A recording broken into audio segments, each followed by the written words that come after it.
मैकशो मैं की कमी बेशी पे नाहक जोश है। मैकशो मैं की कमी बेशी पे नाहक जोश है। ये तो साकी जानता है किसको कितना होश है।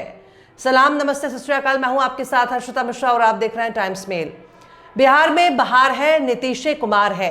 इस चुनावी जुमले ने अपना असर दिखाना शुरू कर दिया है, जिसके बाद अब केंद्र की मोदी सरकार के लिए नीतीश कुमार एक बड़ी मुश्किल खड़ी कर सकते हैं, क्योंकि राज्य के साथ साथ केंद्र में उनके ही गठबंधन की सरकार है।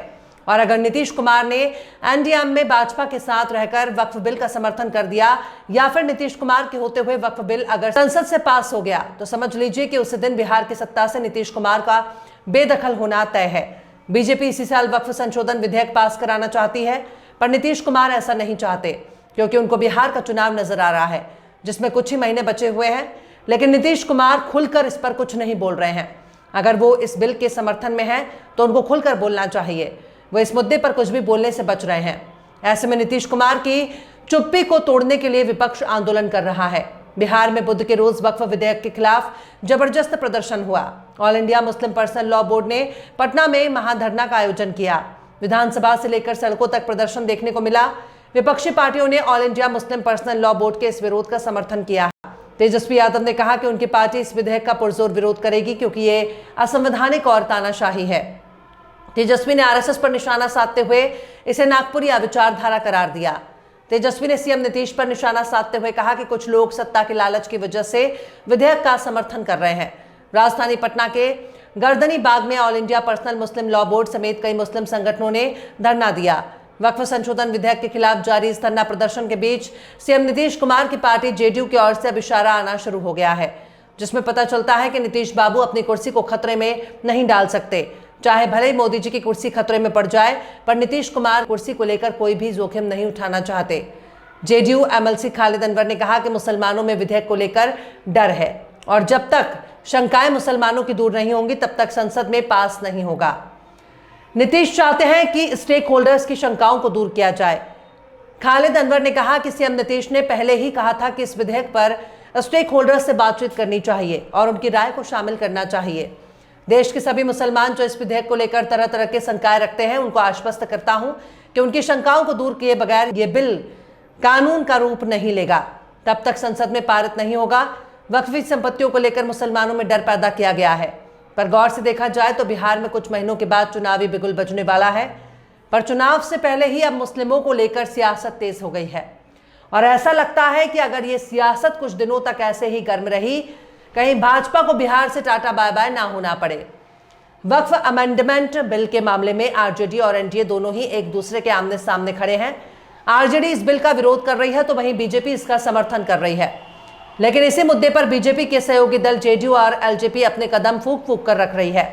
जेडीयू और एलजेपी को डर है कि कहीं अल्पसंख्यक वोटर उससे नाराज ना हो जाएं। तेजस्वी यादव ने इस बिल को असंवैधानिक बताया है और नीतीश को सत्ता का लालची बताया है। लालू प्रसाद यादव भी पटना में वक्फ अमेंडमेंट बिल के खिलाफ विरोध प्रदर्शन में शामिल हुए। उन्होंने याद दिलाया कि कैसे उन्होंने लाल कृष्ण आडवाणी का रथ रोक दिया था। कुल मिलाकर यही कहा जा सकता है कि इस वक्त नीतीश कुमार खुद को मुस्लिम विरोधी साबित नहीं करना चाहते। एलजेपी नेता चिराग पासवान ने कांग्रेस और आरजेडी पर मुस्लिमों को सिर्फ वोट बैंक की तरह इस्तेमाल करने का इल्जाम लगाया है। जीतन राम मांझी ने भी वक्फ बिल का विरोध करने वालों पर बयानबाजी की है। सभी पार्टियां अपनी अपनी रणनीति के हिसाब से आगे के रास्ते तलाश रही हैं। कोई भी पार्टी मुसलमानों के वोट से परहेज नहीं करना चाहती। भाजपा भी देश में कई जगह पर इफ्तार पार्टी करवा चुकी है। दिल्ली की मुख्यमंत्री भी इफ्तार करती हुई नजर आई, पर बिहार की सियासत गर्म तवे पर सवार है। All India Muslim personal law board इस बिल का देश भर में विरोध कर रही है। उनका कहना है कि केंद्र सरकार वक्फ संपत्तियों पर कब्जा करना चाहती है। सरकार उन संपत्तियों को हड़पना चाहती है जो उनके पूर्वजों ने लोगों की भलाई के लिए दान की थी। सरकार गैर कानूनी तरीके से इन संपत्तियों पर कंट्रोल करने की कोशिश कर रही है। ऐसे में बीजेपी के नेतृत्व वाले एनडीए के सामने वक्फ का मुद्दा एक नासुर बन चुका है। इससे राज्य के वोटर बंट सकते हैं। बीजेपी इस बिल का समर्थन कर रही है, लेकिन उसके सहयोगी दल थोड़ा संभल कर जवाब दे रहे हैं। मुख्यमंत्री नीतीश कुमार के जेडीयू और केंद्रीय मंत्री चिराग पासवान के एलजेपी को हमेशा से राज्य में अल्पसंख्यकों का समर्थन मिलता रहा है। ये नेता हर साल इफ्तार पार्टी भी देते हैं, लेकिन इस बार उन्हें कुछ संगठनों के विरोध का सामना करना पड़ा। वहीं भाजपा ने ईद के मौके को देखते हुए सौगात मोदी नाम से एक प्रोग्राम शुरू किया है, जिसके तहत गरीब मुसलमानों को एक किट बांटी जाएगी। इस मामले में भी बीजेपी पर सवाल उठाया जा रहा है। सौगात मोदी को लेकर महाराष्ट्र के पूर्व मुख्यमंत्री उद्धव ठाकरे ने सीधा हमला बोला है। जुमेरात को मुंबई में शिवसेना यूबीटी प्रमुख उद्धव ठाकरे ने कहा कि जब मुसलमानों ने बड़ी संख्या में हमारे लिए वोट किया तो उनकी आंखें चमक उठी। अगर मुसलमान वोट देते तो वे इसे जिहाद कहते हैं। अब ईद के मौके पर बीजेपी ने सौगात मोदी कार्यक्रम शुरू किया है। 32 लाख बीजेपी कार्यकर्ता 32 लाख मुसलमानों के घर जाएंगे। ये मोदी की ओर से कोई उपहार नहीं है, ये बेशर्मी है, ये सत्ता के लिए है। उद्धव ठाकरे ने यह भी कहा कि यह फर्जी हिंदुत्व है।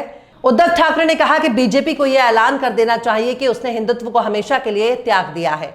वे मुसलमानों के नाम पर हंगामा करते थे और जब चुनाव आते थे तो श्रद्धांजलि देते थे।